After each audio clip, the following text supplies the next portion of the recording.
Nuevamente es un gozo y damos gloria al Señor porque nos permite compartir en este su día, nos permite compartir su palabra. Quiero me acompañen por favor en la lectura.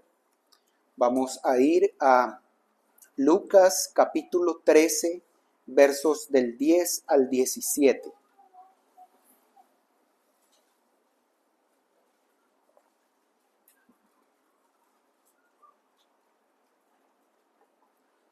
Lucas 13, versos del 10 al 17.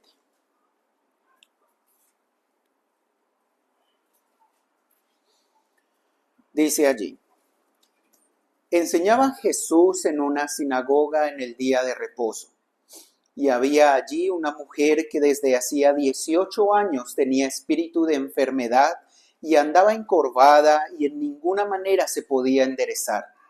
Cuando Jesús la vio, la llamó y le dijo: Mujer, eres libre de tu enfermedad. Y puso las manos sobre ella y ella se enderezó luego y glorificaba a Dios. Pero el principal de la sinagoga, enojado de que Jesús hubiese sanado en día de reposo, dijo a la gente: 6 días hay en que se debe trabajar. En estos pues venid y sed sanados, y no en día de reposo. Entonces el Señor le respondió y dijo: Hipócrita, cada uno de vosotros no desata en el día de reposo su buey o su asno del pesebre y lo lleva a beber. Y a esta hija de Abraham, que Satanás había atado 18 años, ¿no se le debía desatar de esta ligadura en el día de reposo? Al decir él estas cosas, se avergonzaban todos sus adversarios, pero todo el pueblo se regocijaba por las cosas gloriosas hechas por él. Oremos. Padre, acudimos a ti nuevamente, Señor, reconociendo que necesitamos de ti y de tu palabra, reconociendo que necesitamos de tu ayuda, Señor, de tu espíritu, para poder entenderla, Señor, de una forma espiritual, para que ésta traiga a nosotros bienestar, para que podamos aplicarla a nuestros corazones. Señor, también para que por medio de tu palabra tú obres salvación, Señor, arrepentimiento, para que sigas trayendo sanidad, Padre, de nuestra enfermedad espiritual. Rogamos por este momento, porque tú guíes nuestros corazones, porque no sean mis palabras, Señor, las que hablan, sino que sean las tuyas las que lleguen a nuestros oídos y en especial a nuestros corazones, Señor. Obra tanto en quien habla como en quien oye, Padre, para que en primer lugar, Señor, tu nombre sea glorificado y para que también tu iglesia, Señor, saque provecho en medio de este momento de predicación. Guíanos, Señor. Ayúdanos a valorar tu palabra, ayúdanos a abrazarla, Padre, lo rogamos por tu Hijo Jesucristo. Amén. Amén. Bien, mis hermanos y amigos, como muchos de ustedes saben, estamos haciendo esta serie acerca de Lucas y hemos llegado entonces a este pasaje, otro episodio en que el Señor Jesús, el Maestro de Maestros, se dedica a hacer lo que Él hace, enseñar. Y entonces empieza este pasaje diciéndonos que enseñaba Él en una sinagoga en el día de reposo. Como dato curioso, sabemos que esta ocasión es la última ocasión que Lucas narra acerca del Señor enseñando en una sinagoga el día de reposo. Recordamos que Él está dirigiéndose hacia Jerusalén, está dirigiéndose hacia su muerte, hacia sus padecimientos, está dirigiéndose a salvar a su pueblo, a su iglesia. Y tenemos también acá en este pasaje otra obra milagrosa del Señor. Otra que no solo sigue señalándolo a Él como el profeta enviado de Dios, como aquel en que todo el pueblo había de oír y de poner su fe en Él, sino que también tenemos varias lecciones valiosas en esta mañana. Así que, conforme a la voluntad del Señor, estudiaremos en esta mañana lo siguiente. ¿Qué aprendemos de la sanación de una mujer enferma? De forma general, entonces, ¿qué aprendemos de la sanación de una mujer enferma? Primero, aprendemos acerca de la gracia soberana de Cristo. Esto es que en esta narración tenemos un ejemplo que nos muestra de forma vívida el actuar de la gracia de Dios en los que son salvos. Vamos a irlo bien. Vamos entonces allí, verso por verso. Versículo 11. Y había allí una mujer que desde hacía 18 años tenía espíritu de enfermedad. Otras versiones y otros traductores traducen esta expresión como y he aquí una mujer o fijaos, allí hay una mujer, tratando de enfatizar que en el momento en que el Señor enseñaba, ella no estaba allí, sino que ella ingresó a la sinagoga cuando Jesús ya estaba enseñando. En ese momento, como que la atención se centró sobre ella. Estaba el Señor enseñando primero y he aquí, apareció, entró una mujer. No cualquiera era la condición de esta mujer y Lucas quiere detallarnos acerca de esta condición. Noten que se nos menciona que desde hacía 18 años esta mujer sufría por una enfermedad. Pero lo que debemos notar aquí, poner nuestros ojos, es que de ninguna manera ella misma podía librarse de ella. Dice la Escritura que tenía un espíritu de enfermedad y ella andaba encorvada y de ninguna manera se podía enderezar.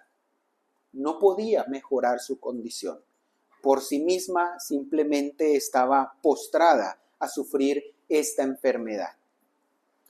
En varias ocasiones también la Escritura se refiere al tiempo en que las personas han sufrido cierta enfermedad o cierta condición.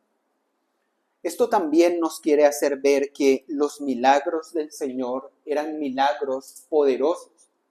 No eran milagros como algunos que escuchamos hoy en día, que estoy detectando que alguien tiene un dolor de cabeza y declaro que va a ser sano, sino eran condiciones de enfermedad probadas, reconocidas, de tiempo atrás, en donde las personas sabían cuál era la condición y el sufrimiento de estas personas que el Señor sanaba. No era cualquier condición de enfermedad y por lo tanto la obra del Señor no era cualquier milagro, cualquier milagrito, diríamos hoy en día. No era cualquier señal ni cualquier obra la que hacía el Señor Jesús. Ahora es necesario que veamos allí que este pasaje no está allí para sustentar el pensamiento de que toda enfermedad es causada por espíritus inmundos. Saben ustedes que en la actualidad muchos dicen cosas de estas, ¿cierto? Entonces, ¿tiene diabetes? Se le metió un espíritu de diabetes. O tiene problemas con la tiroides, entonces un espíritu de tiroides se ha apoderado de usted. No, en este caso particular, la Escritura ha querido mostrarlo de esta manera. Lo ha mostrado como que tenía un espíritu de enfermedad, pero eso no quiere decir que todas las enfermedades vengan a causa de espíritus. Y el pasaje ni siquiera nos muestra que ella estuviera endemoniada o que el Señor saque a un demonio o luche con un demonio, pero es probable que la causa por la que ella tiene esta enfermedad venga de alguna influencia demoníaca, aunque este no es el énfasis. El énfasis del pasaje definitivamente no es el demonio, no es el espíritu de enfermedad, es el hecho de que ella no puede definitivamente librarse a sí misma de su condición. Ahora entendamos también que es Dios mismo quien permite que las personas se enfermen o que nos enfermemos, que suframos de diversos males en nuestro cuerpo. Es Él el que en su providencia y en su soberanía y control absoluto envía todas estas cosas. Nada se sale de su mano. Y de hecho tenemos testimonio bíblico en donde vemos como una enfermedad ha sido causada de alguna manera que no entendemos totalmente, pero así lo muestra la Escritura, por una influencia maligna, pero Dios lo permitió. Dios está al control. Recordamos la situación de Job. Job, capítulo 2, versos 4 al 8.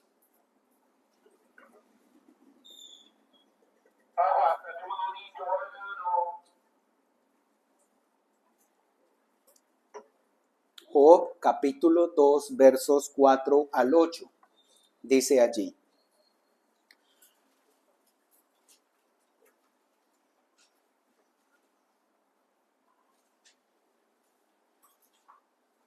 respondiendo Satanás dijo a Jehová: piel por piel, todo lo que el hombre tiene dará por su vida. Pero extiende ahora tu mano y toca su hueso y su carne, y verás si no blasfema contra ti en tu misma presencia. Y Jehová dijo a Satanás: he aquí, él está en tu mano, mas guarda su vida. Entonces salió Satanás de la presencia de Jehová e hirió a Job con una sarna maligna desde la planta del pie hasta la coronilla de la cabeza, y tomaba Job un tiesto para rascarse con él, y estaba sentado en medio de ceniza. ¿Qué tenemos acá? Dios está al control de todo, en primer lugar. Y fue Dios quien, en su soberana voluntad, permitió que Satanás influenciara y, como dice el verso 7, hiriera a Job con una sarna maligna.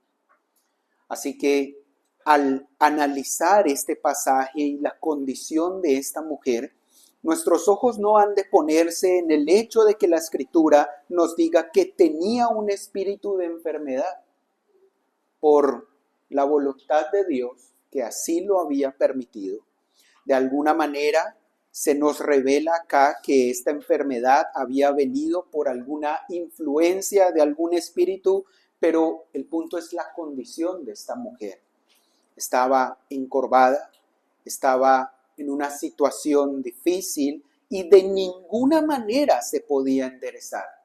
Noten el énfasis allí, de ninguna manera. O sea, si ella lo intentara, por más que ella quisiera o pudiera esforzarse de todas las maneras, o incluso buscando maneras para solucionar su enfermedad, sea con un quiropráctico, sobandero, médico de un tipo o de otro tipo, de ninguna manera se podía enderezar. El énfasis acá no es el demonio, el énfasis acá es la condición irremediable de esta mujer, la condición sin solución, la condición en la que de ninguna manera podía mejorar por ella misma. Asimismo, el pecador sin Cristo, toda persona que en este mundo no ha seguido al Salvador, se encuentra en una condición similar, en una condición de enfermedad espiritual. De hecho, decimos en una condición de muerte espiritual, en una condición absolutamente sin remedio, en una condición que lo hace mantener postrado, encorvado, lo mantiene caminando de una manera inadecuada, pero sobre todo sin la más mínima posibilidad de enderezarse o de mejorar por sí mismo. Vemos allí entonces, empezamos a ver el retrato de la gracia soberana de Cristo. La gracia soberana de Cristo actúa sobre ¿quiénes?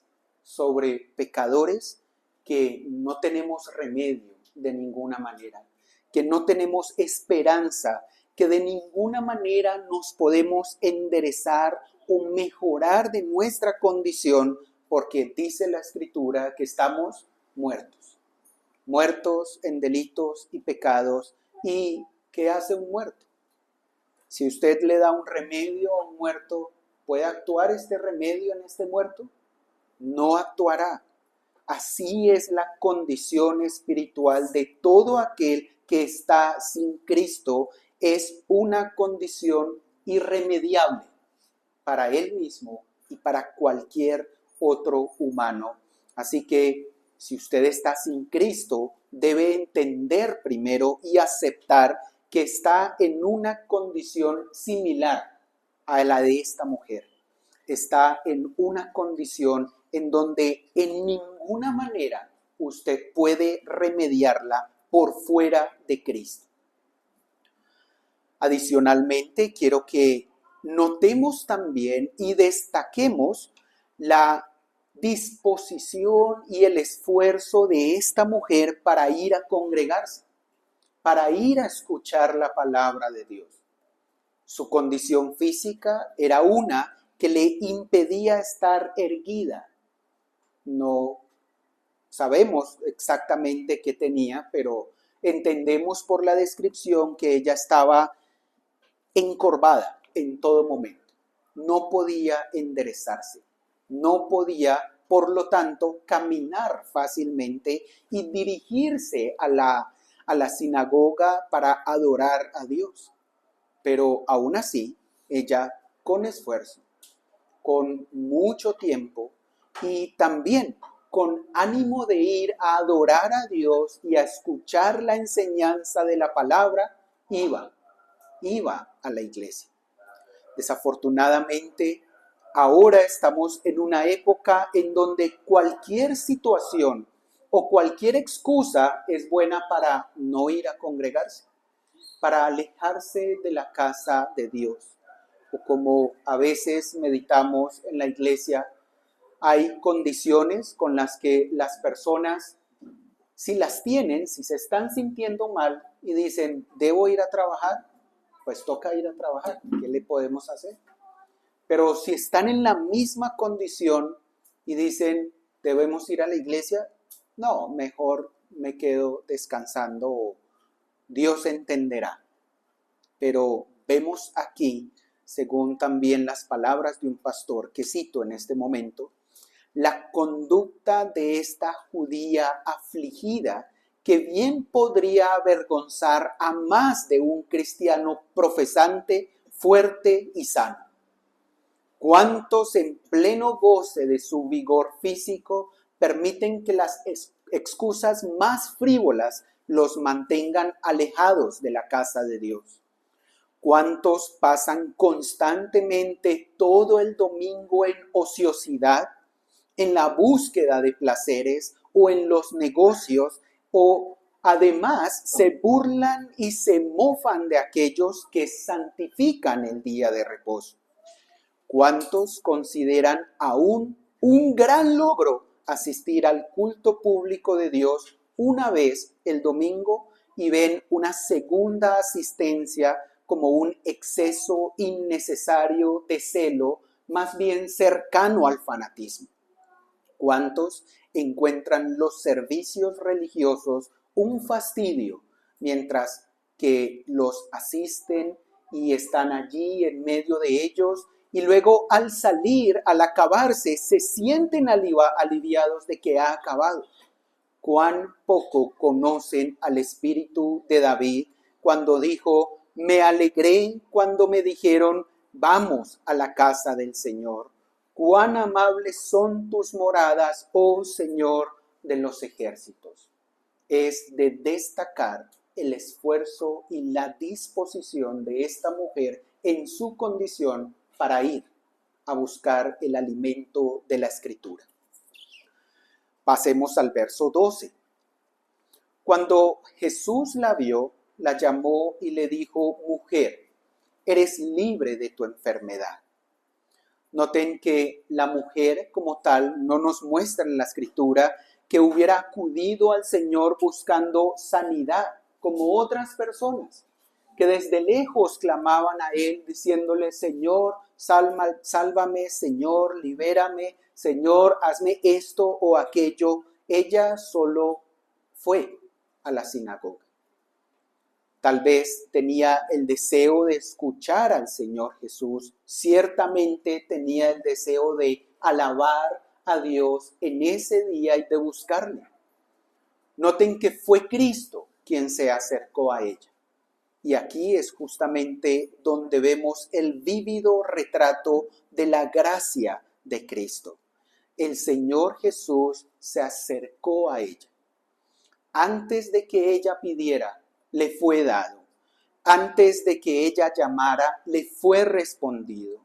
Vemos aquí el actuar de la gracia de Dios. El Señor la vio, la llamó, declaró su liberación con poder y puso sus manos sobre ella para hacerla sana. Recordamos entonces nuestra condición nuevamente. Nosotros estábamos muertos en delitos y pecados, y dice también la Escritura que Él nos dio vida a nosotros. ¿Cuándo? Justamente cuando estábamos muertos en delitos y pecados. Es allí, en nuestra condición de absoluta inhabilidad e imposibilidad de acercarnos a Dios y de gustar cualquier don celestial o la palabra de Dios, que el Señor, por su gracia, viene a nosotros. Pone sus ojos salvadores en nosotros, nos ve en nuestros pecados, tiene misericordia de nosotros, nos llama a nosotros a la salvación y obra para librarnos de la enfermedad espiritual. Debemos reconocer que no podemos por nosotros mismos enderezarnos. Debemos reconocer que si valoramos la salvación o si podemos ver que hemos pecado y podemos correr al arrepentimiento, es porque Cristo primero se acercó a nosotros, porque nos vio en nuestra inmundicia, estando muertos absolutamente en delitos y pecados, y allí al vernos nos llamó y declaró la libertad sobre nosotros. Él obró primero en nosotros, antes de que nosotros pudiésemos responder de alguna manera, antes de que pudiésemos ver. Él nos vio primero y abrió los ojos de nuestro entendimiento.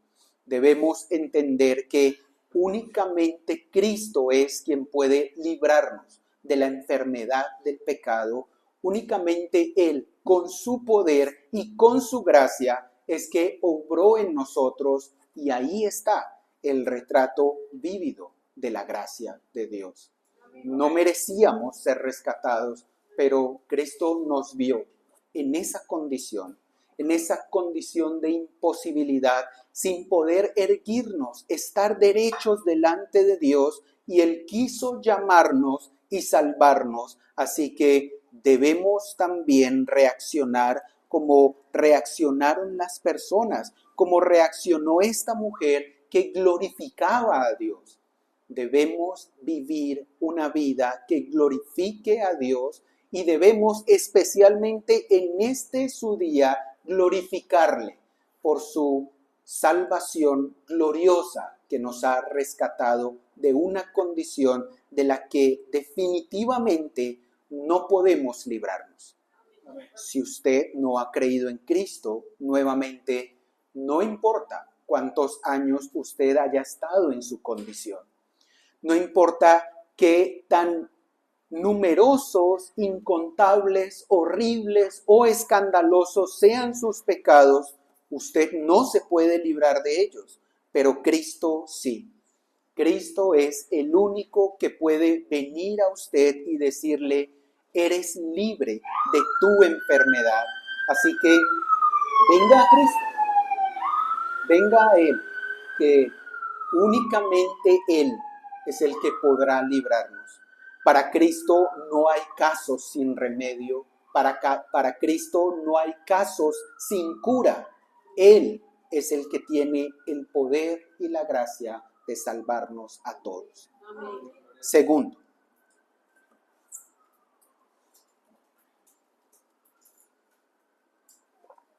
Segundo, aprendemos que el legalismo se opone a la gracia de Dios.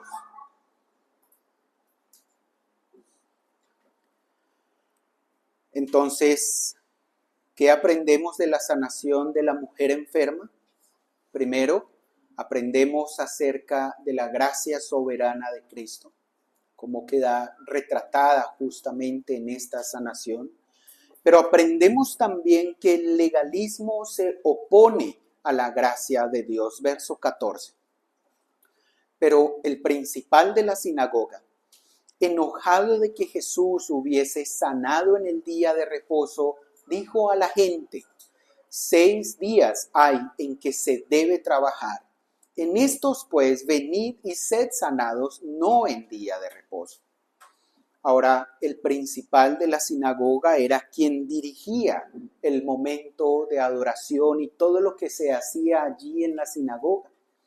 Incluso algunos comentaristas afirman que era él quien daba autorización a los diferentes maestros de los fariseos, de los intérpretes de la ley, o en este momento al Señor Jesús, de que se parasen y enseñaran. Él era el que dirigía todas las cosas allí. Pero al ver la situación, al ver el momento en que el Señor sana a esta mujer, vemos la reacción que hay en su corazón. Él se enojó, enojado de que Jesús hubiese sanado en ese día. Esta palabra en el original nos muestra que estaba indignado. Estaba absoluta y grandemente disgustado u ofendido. ¿Por qué? Porque el Señor Jesús hizo esta obra. ¿Qué esperaríamos nosotros?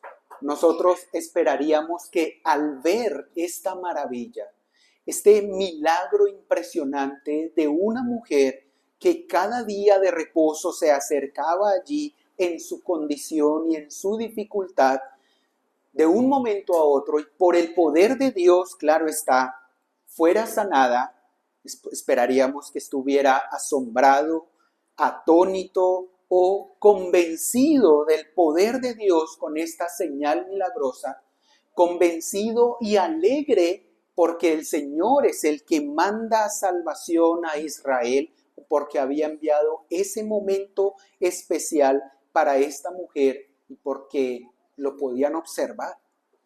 Pero de su corazón no nació alegría por la mujer, por su condición, al verla libre. De su corazón lo que hizo fue nacer algo malo. De su corazón sacó algo malo.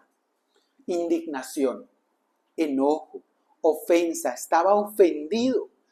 ¿Pero por qué estaba ofendido? ¿Por la mujer?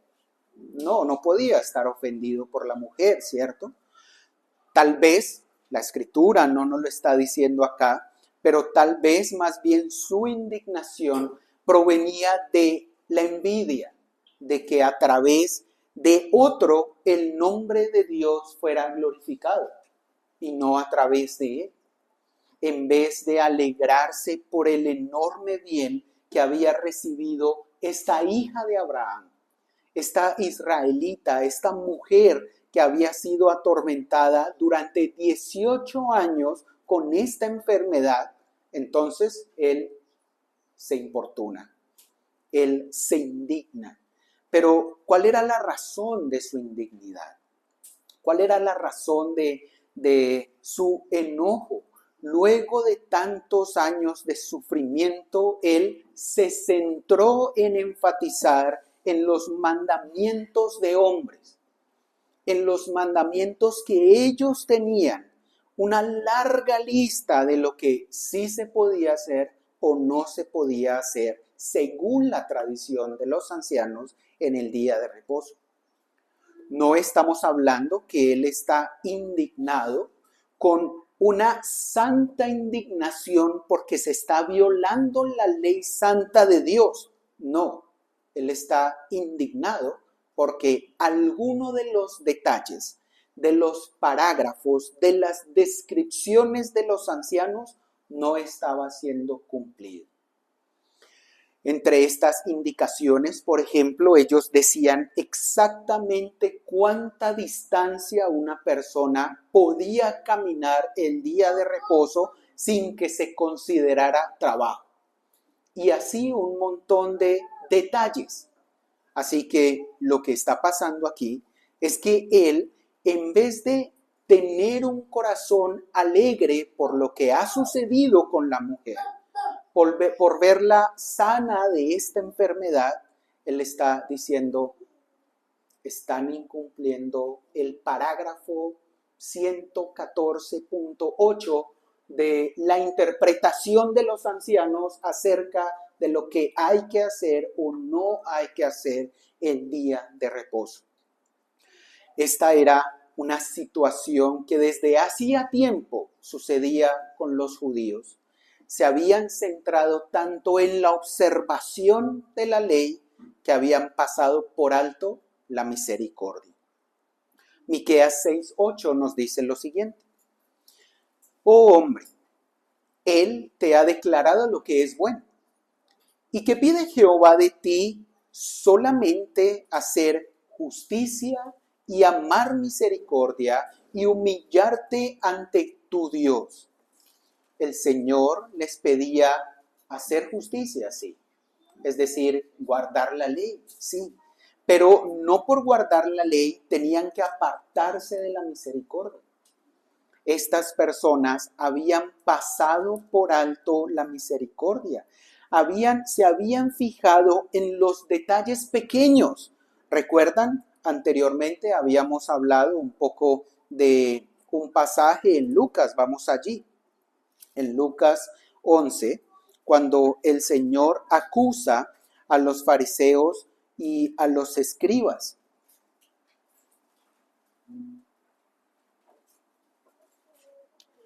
Lucas 11:42.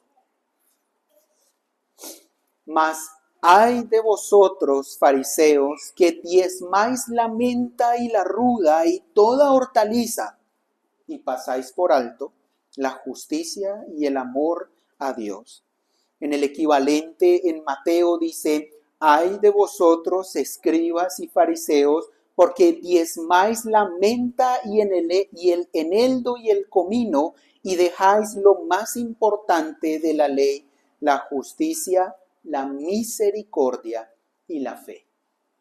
Ellos estaban pasando por alto la misericordia. Este principal se había olvidado de que el día de reposo también es para hacer obras de misericordia.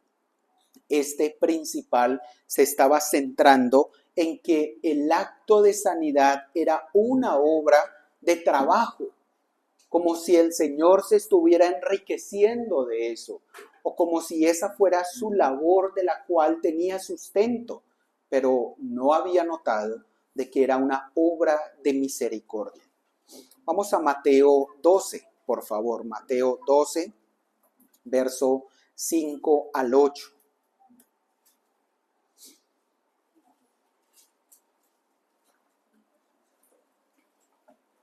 Mateo 12, verso 5 al 8.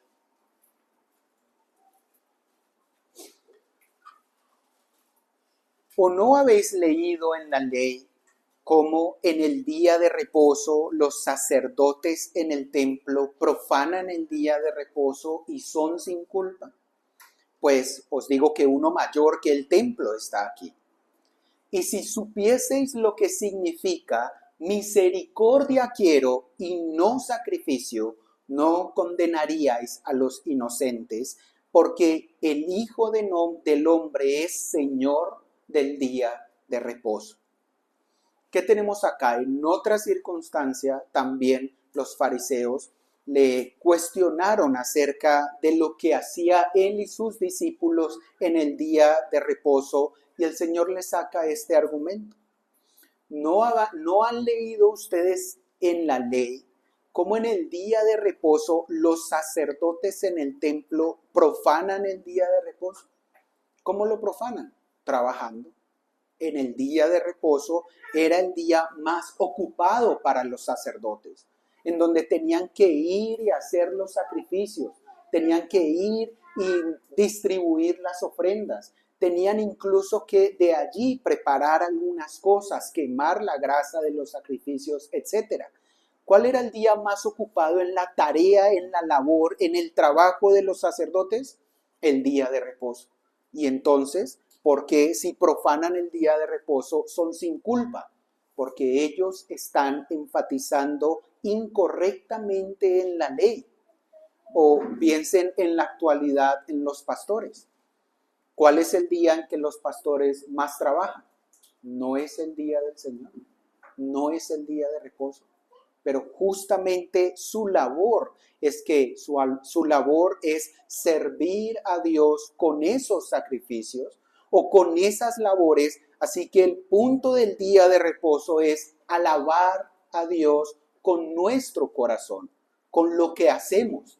Y si el pastor, o en este caso el sacerdote, justamente su labor es para alabar a Dios y para darle la gloria, eso es lo que quiere el Señor.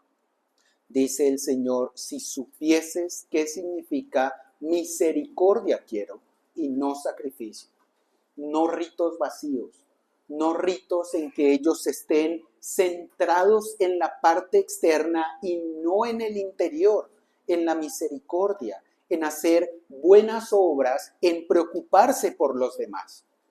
Así que pensamos, si alguien es médico, entonces, si en día de reposo o en medio del culto alguien sufre un infarto, ¿no le puede ayudar porque es día de reposo? No, sí puede, si sabe cómo hacerlo, es su deber ayudarlo en el día de reposo. Y si alguien entonces es enfermero o enfermera, no puede aplicar una inyección en día de reposo para aliviar el dolor de otro que está sufriendo y no puede alabar a Dios correctamente. Sí se puede. No estamos diciendo que entonces el día de reposo es solo para quedarnos ahí contemplando el momento de adoración, sino para adorar a Dios con todo lo que somos y para hacer también obras de misericordia. Noten también que el principal de la sinagoga ni siquiera mostró su enojo e indignación dirigiéndose directamente al Señor Jesús. No fue capaz de confrontarlo, sino que trató de esquivar el trato con el Señor.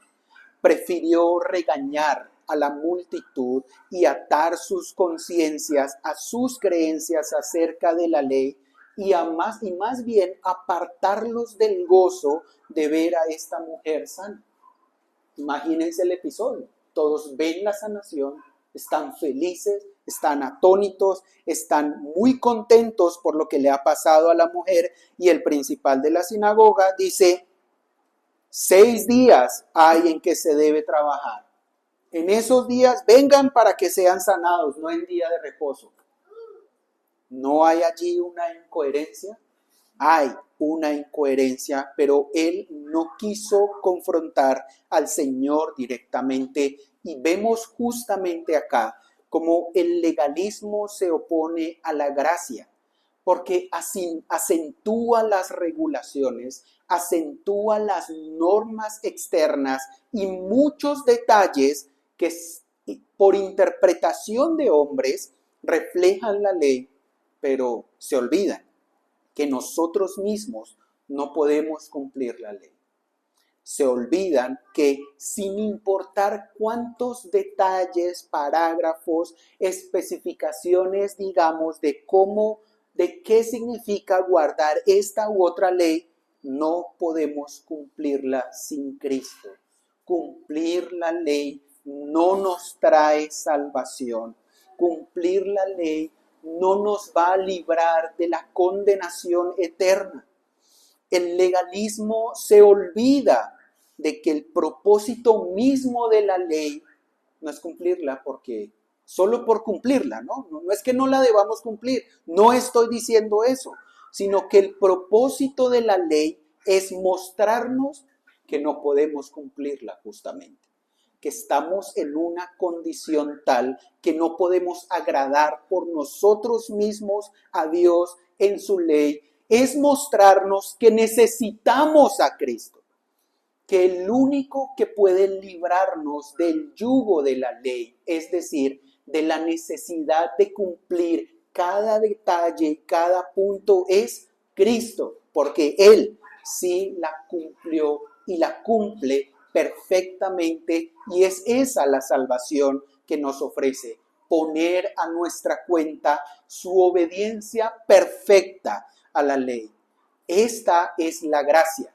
No que yo trabaje por cumplir la ley y sea declarado justo, sino que la reciba como un regalo no merecido al aceptar mi condición y al humillarme a Cristo. Así que nuevamente destacamos nuestra necesidad de Cristo. Pero el legalismo se opone a la gracia. Tercero, aprendemos que hemos de hacer el bien en los días de reposo. Verso 15 en adelante. Entonces el Señor le respondió y dijo: hipócrita, cada uno de vosotros no desata en el día de reposo su buey o su asno del pesebre y lo lleva a beber. Y esta hija de Abraham, que Satanás había atado 18 años, ¿no se le debía desatar de esta ligadura en el día de reposo? Al decir estas cosas, se avergonzaban todos sus adversarios, pero el pueblo se regocijaba por todas las cosas gloriosas hechas por él.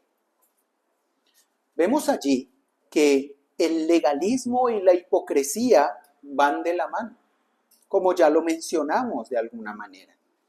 Cristo señala la hipocresía de este principal de la sinagoga. Cristo señala lo que él estaba diciendo era realmente hipócrita, y Cristo mismo es quien conoce los corazones, Cristo mismo es quien sabe lo que hay en nosotros.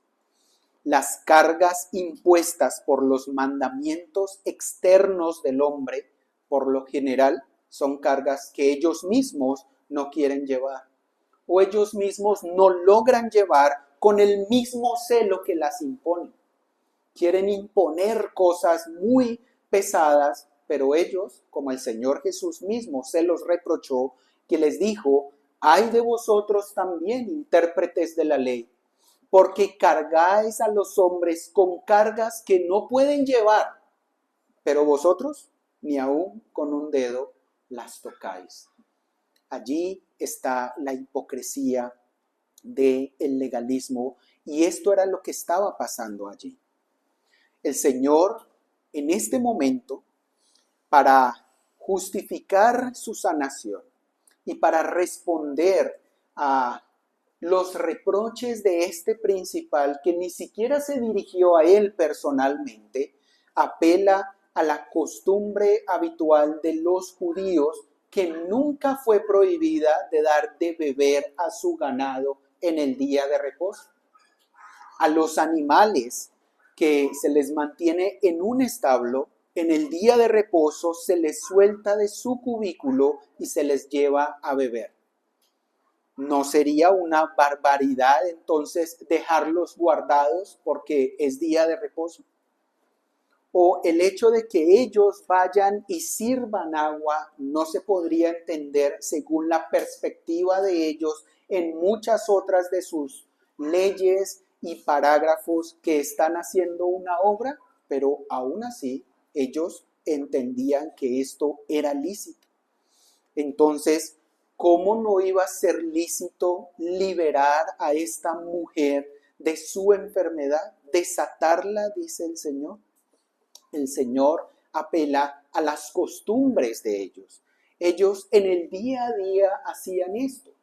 Ellos daban de beber a sus bestias.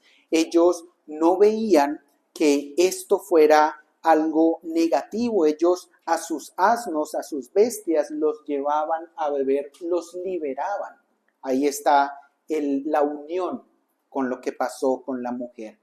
Los soltaban, los liberaban de las cosas con las que estuvieran atados para que pudieran ir a beber. Y entonces cito acá las palabras de un pastor. El principio que aquí establece nuestro Señor es el mismo que encontramos en otras partes del Evangelio. Nos enseña que el mandamiento de no hacer obra alguna en el día de reposo no tenía por objeto prohibir las obras necesarias y de misericordia. El día de reposo fue hecho para el bien del hombre, para el bien de su alma, no para su perjuicio. Fue establecido para promover los mejores y los más elevados intereses del hombre y no para privarle de nada que sea realmente para su bien. No exige nada que no sea razonable y sensato. El día de reposo no prohíbe nada que realmente sea necesario para el bienestar del hombre. El Señor también les dice en otro pasaje, el día de reposo fue hecho por causa del hombre, no el hombre por causa del día de reposo. Esto es que el día de reposo fue hecho para el bien y para el disfrute del hombre al tener un momento aparte de sus afanes y labores para gozar de su Creador y de acercarse a Él en adoración, porque esta es la verdadera necesidad de todo hombre. No al revés, no fue creado como un lazo para que las personas estén simplemente subyugadas de alguna manera a requerimientos del día de reposo. El hombre no fue creado por causa del día de reposo, sino al revés. Esto nos llama a que debemos disfrutar el día del Señor.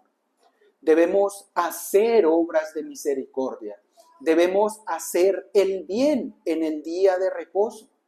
Claro, cuidándonos de entender, y necesitamos más tiempo para estudiar al respecto, de entender cuál es la voluntad de Dios para su día.